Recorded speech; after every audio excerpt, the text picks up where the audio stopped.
Hello बच्चों, कैसे हो। कल हम बात कर रहे थे इलेक्ट्रिक डायपोल मोमेंट का।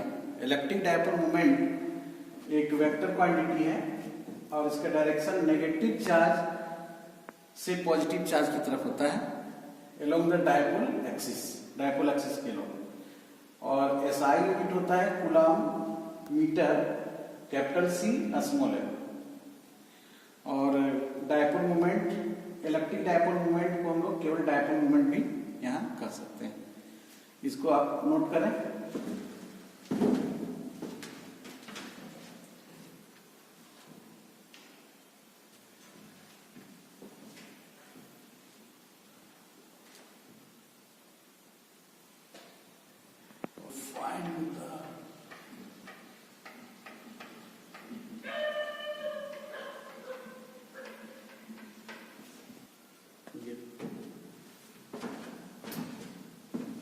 हम लोग इलेक्ट्रिक फील्ड इंटेंसिटी पढ़े थे।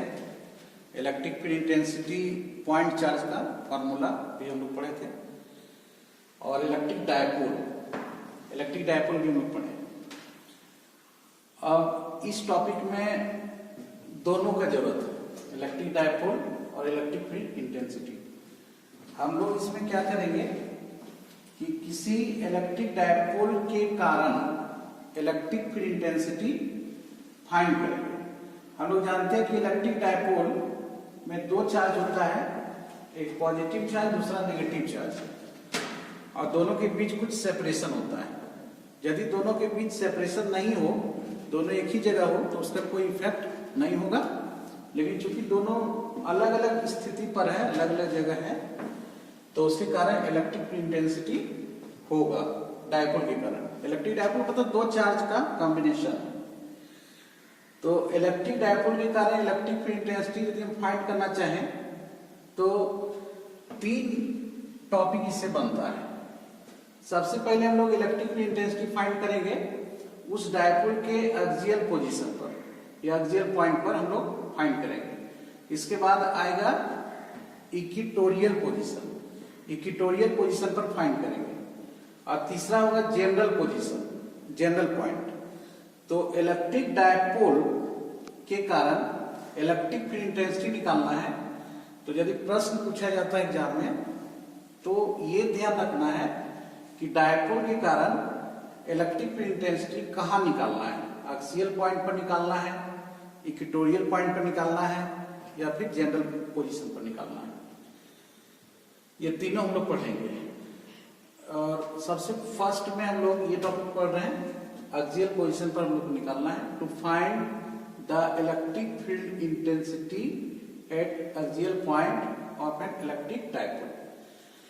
तो मान लेते हैं एक इलेक्ट्रिक डायपोल है जिसका डायपोल मोमेंट P है। डायपोल दो चार्ज से बना होता है, Q और -Q, दो चार्ज है, बीच में कोमा है। ये पॉजिटिव चार्ज, नेगेटिव चार्ज, दोनों का मैग्नीट्यूड सेम है और नेचर ऑपोजिट है, two charges. D dipole length means दोनों चार्ज के बीच का डिस्टेंस। P कल बताया थे dipole moment, P equal to QD होता है डायपोल मोमेंट, पूरा नाम इलेक्ट्रिक डायपोल मोमेंट है। P डैश एक पॉइंट है जो कि R डिस्टेंस पर है, एक पॉइंट है जहां जो R डिस्टेंस पर है, जहां हम लोग को इलेक्ट्रिक फील्ड इंटेंसिटी निकालना है डायपोल के कारण। और वो पॉइंट P डैश कहां पर होगा, एक्सियल पॉइंट पर होगा। ये एक्सियल पॉइंट क्या होता है, ये हम लोग फिगर में देखेंगे कि एक्सियल पॉइंट ये क्या है। ये पॉइंट है जो कि R डिस्टेंस पर है, और ये R डिस्टेंस पर जो पॉइंट है वो एक्सियल पोजीशन पर है। कहां से R डिस्टेंस है, mid point of the dipole के मिड पॉइंट से। तो अब हम लोग फिगर देखेंगे। तो पहुंच कर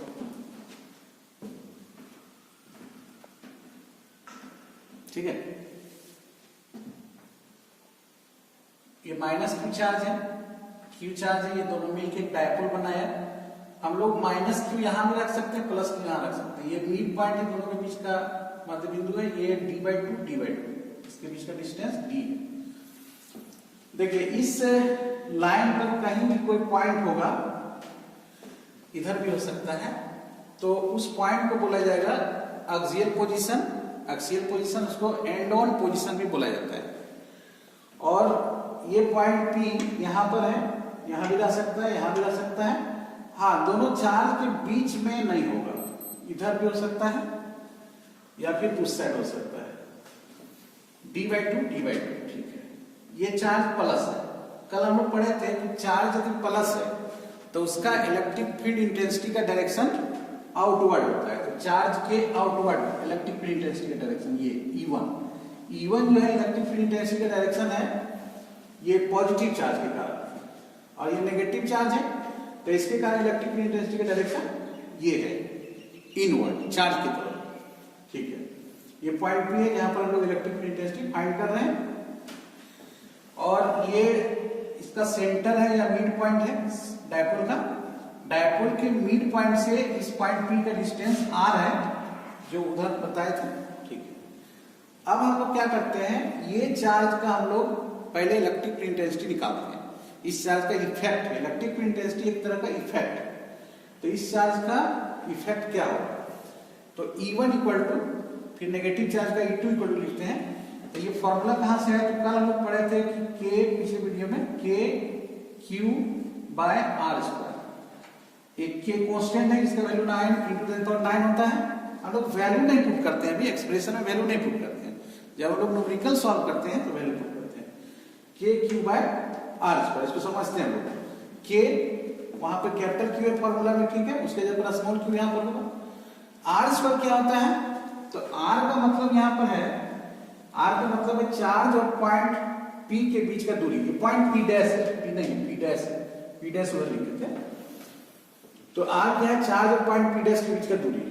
तो चार्ज यहाँ Q है और पॉइंट P डैश है, तो इसके बीच का दूरी देखें कितना होता है। देखिए यहां से यहां तक कितना हो गया, R O से P डैश, O से P डैश कितना R, उसमें से d/2 ये घटा दें, सब्ट्रैक्ट करेंगे तो यहां से यहां तक का डिस्टेंस कितना आ जाएगा, R माइनस d/2। तो R माइनस d/2 का स्क्वायर, मतलब ये जो डिवाइड में R लेना है वो किसके बीच का डिस्टेंस लेना है, चार्ज और पॉइंट P के बीच का डिस्टेंस। P मतलब P डैश है। अब है E2, ये माइनस चार्ज लेगा, तो फॉर्मूला फिर यही हम लोग अप्लाई करेंगे KQ/R²। तो Q के जब यहाँ तो माइनस Q है लेकिन हम लोग प्लस Q ले रहे हैं। कल बताया था कि चार्ज का हम लोग को मैग्नीट्यूड लेना है कूलॉम्स लॉ में, और इलेक्ट्रिक फील्ड इंटेंसिटी के फॉर्मूला में चार्ज को हम लोग क्या करते हैं, माइनस नहीं लेते, प्लस लेते हैं। तो KQ डिवाइडेड बाय, आप क्या करेंगे, डिस्टेंस का स्क्वायर, R का स्क्वायर, डिस्टेंस का स्क्वायर। तो डिस्टेंस कहां से लेंगे, तो ये चार्ज और ये पॉइंट के बीच का डिस्टेंस कितना हो जाएगा, देखिए यहां से यहां तक R और ये distance d/2, R plus d/2 हो जाएगा, R प्लस d/2 का होल स्क्वायर। अच्छा डायरेक्शन देखिए, प्लस Q चार्ज के कारण आउटवर्ड, माइनस Q के कारण इनवर्ड, तो दोनों का डायरेक्शन अपोजिट है। अब वेक्टर के मेथड से यदि इसको हम लोग ऐड करें, रिजल्टेंट निकालना चाहेंगे, नेट निकालना चाहेंगे, तो क्या करना होगा, इसको सब्ट्रैक्ट करना होगा। मतलब E1 में E2 या E2 में E1 सब्ट्रैक्ट करना होगा, घटाना पड़ेगा। तो हम लोग को ये पता करना है कि इन दोनों में से बड़ा कौन है, बड़ा में से छोटे को घटाना होगा। तो देखते हैं, दोनों को कंपेयर करते हैं, कंपैरिजन करते हैं, दोनों के एक्सप्रेशन का पता चल जाएगा। देखिए KQ, दोनों में KQ सेम है, इसमें क्या है, R माइनस d/2 है, यहाँ R प्लस d/2। तो डिवाइड में इसमें क्या है, माइनस में छोटा है, तो डिवाइड में यदि कोई भिन्न है, कोई फ्रैक्शन है, तो डिवाइड में यदि छोटा है तो वो संख्या क्या हो जाएगा, बड़ा हो जाएगा। इसका मतलब E1 बड़ा है, E2 क्या है, छोटा है।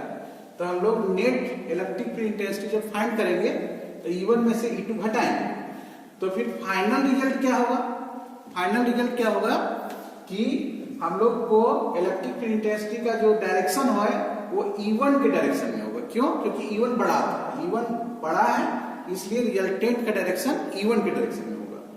तो हम लोग इसको सब्ट्रैक्ट करेंगे और रिजल्ट फाइंड करेंगे। E1 minus E2, net electric field निकालना है, E1 माइनस E2 घटा, तो E1 का वैल्यू ये है, E2 का ये वैल्यू है, इसमें हम लोग कॉमन ले KQ, ठीक है। इसमें a माइनस बी का whole square, a plus B का होल स्क्वायर, इसका एलसीएम लेना है, तो हो जाएगा a minus b, a plus b, a square minus b square का होल स्क्वायर, स्क्वायर भी है होल स्क्वायर, तो यहाँ पर इसको ये हम लोग फ्रैक्शन वाला क्या है, सब्ट्रैक्शन घटाव है, इन का घटाव। तो r माइनस यहाँ है तो यहाँ प्लस हो जाएगा, यहाँ पर प्लस था तो यहाँ माइनस हो जाएगा। अब देखिए यहाँ पर एक फॉर्मूला होता है a प्लस बी का whole square minus a minus B का होल स्क्वायर बराबर 4ab, ऐसे एक फॉर्मूला होता है। a प्लस बी का whole square minus a minus B का whole square equal to 4ab। तो ये 4ab हो जाएगा 4a, a की जगह क्या है r, b कितना हो जाएगा d/2 4ab। या फिर हम लोग ऐसे भी कर सकते हैं, a प्लस बी का होल स्क्वायर में इसको तोड़ देना है, इसको a माइनस बी के होल स्क्वायर में तोड़ देना है। तो उसको सॉल्व करेंगे, या नहीं तो सबसे आसान है ये, चूंकि लंबा एक्सप्रेशन है तो हम लोग सॉल्व में चलना चाहिए। तो a प्लस बी का whole square minus a minus B का होल स्क्वायर, देखिए a प्लस बी का whole square minus a minus B का होल स्क्वायर बराबर क्या हो जाएगा 4ab हो जाएगा। तो 4ab 4ab b d/2 है, ar ये कट गया दो बार में और ये ठीक है डिवाइड में था, और 2r d kq 2kq dr। अब q इंटू डी को हम लोग p कर सकते हैं, q इंटू डी बराबर p, q इंटू डी बराबर p। बाकी सब वैसे ही है, kr है, इसे हम लोग लिख दिए,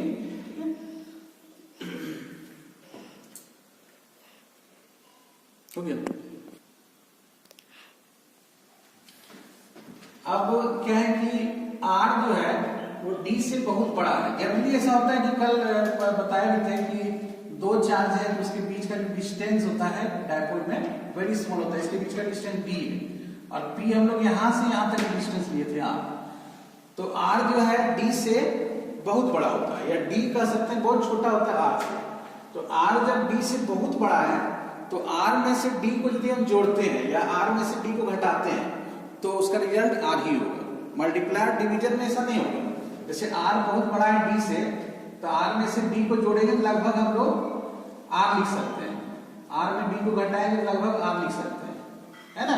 तो इसी तरह से यहाँ पर पिछला जो एक्सप्रेशन था, इधर जो लोग लिखे हुए थे r square minus D square by 4, तो r square minus D square by 4 का होल स्क्वायर, तो इसको हम लोग केवल r square minus D square by 4 को केवल r स्क्वायर लिख सकते हैं। ये नियरली इक्वल का साइन है, ठीक है, मतलब कि d को हम लोग 0 कर दे रहे हैं, ठीक है। तो इक्वल टू क्या आ जाएगा, यदि हम लोग यहाँ से देखेंगे तो 2kpr divided by r square का स्क्वायर, तो r का पावर 4 हो गया, एक r से यहाँ कट जाएगा इससे, तो r की हो जाएगा, ठीक है। k 2p पहले k लिखा जाता है into 2p divided by r, ठीक है। हम लोग ये डिस्कस करेंगे कि k इक्वल टू जो है, k इक्वल टू हमेशा 1/4πε0 होता है, इसको हम पढ़ते हैं एप्सिलॉन नॉट। ये जो है एप्सिलॉन नॉट ये लिखा हुआ है, इसको पढ़ना ऐसा है, एप्सिलॉन इसको पढ़ते हैं, एप्सिलॉन एप्सिलॉन। और नॉट का स्पेलिंग ये स्पेलिंग होता है, नॉट स्पेलिंग एप्सिलॉन नॉट। और ये एप्सिलॉन नॉट जो है पढ़ेंगे, इसका डायमेंशन वगैरह क्या होता है ये, और एप्सिलॉन नॉट का वैल्यू भी होता है, वैल्यू भी हम लोग पढ़ लेंगे, 8.85 × 10⁻12 वैल्यू होता है इसका, कूलम स्क्वायर पर न्यूटन मीटर स्क्वायर, और इसके बारे में अलग से हम लोग पढ़ेंगे, ठीक है। तो k जो हम लोग लिख रहे थे 9 × 10⁹, उसका जो वैल्यू होता है उसको हम लोग ऐसे लिखते हैं 1/4πε0, ऐसे ही लिखना चाहिए, 2p/r3। तो इलेक्ट्रिक फील्ड इंटेंसिटी ये फॉर्मूला निकला। पिछले वीडियो में हम लोग एक फॉर्मूला पढ़े थे इलेक्ट्रिक फील्ड इंटेंसिटी का, E = kq/r²। यहाँ पर इक्वल टू समथिंग, ये इसी तरह का कई फॉर्मूला है, तो सभी का अपना अपना इंपॉर्टेंस है। ये फॉर्मूला लागू होगा कहाँ पर, जब चार्ज क्या होगा, पॉइंट चार्ज होगा। ये फॉर्मूला कब लागू होगा, जब डायपोल होगा, वो भी डायपोल का कहाँ पर, एक्सिस पर निकालना है, एक्सियल पोजीशन पर।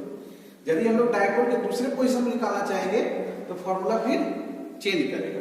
तो अभी ये फॉर्मूला 1/4πε0 2p/r3।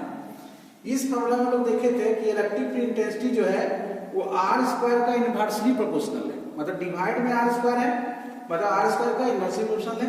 यहाँ पे r³ डिवाइड में है, तो हम लोग बोलेंगे कि इलेक्ट्रिक फील्ड इंटेंसिटी का वेरिएशन r³ के साथ हो रहा है, इनवर्सली प्रोपोर्शनल है, मतलब E जो है वो r³ का E inversely proportional to r³, ठीक है। इसमें E inversely proportional to r², point charge, और डायपोल के हर केस में जितना भी फॉर्मूला पढ़ेंगे सभी में डिवाइड में आर क्यू आएगा। मतलब डायपोल में याद रखना चाहिए, कोई भी केस हो डायपोल का तो उसमें इलेक्ट्रिक फील्ड इंटेंसिटी जो है आर क्यू का इनवर्स इक्वेशन होता है, और डायपोल और ये जो पॉइंट चार्ज है इसमें आर स्क्वायर का इनवर्स इक्वेशन होता है।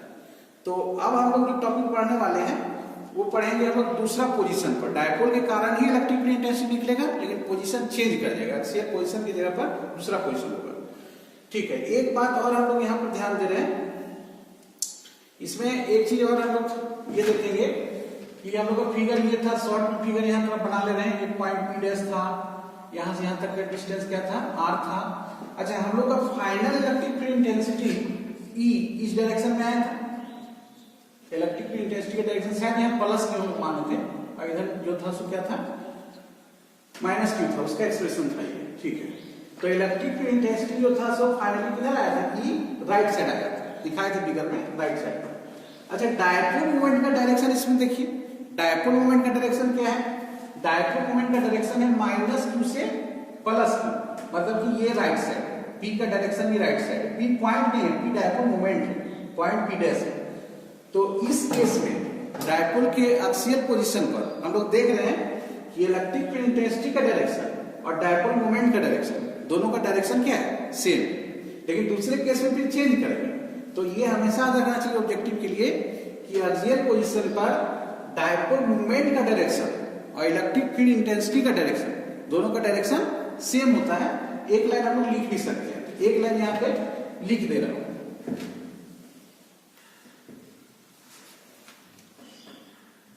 At the axial position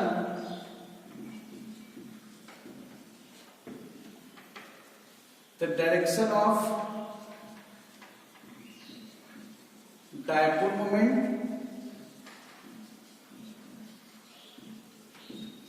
and electric field intensity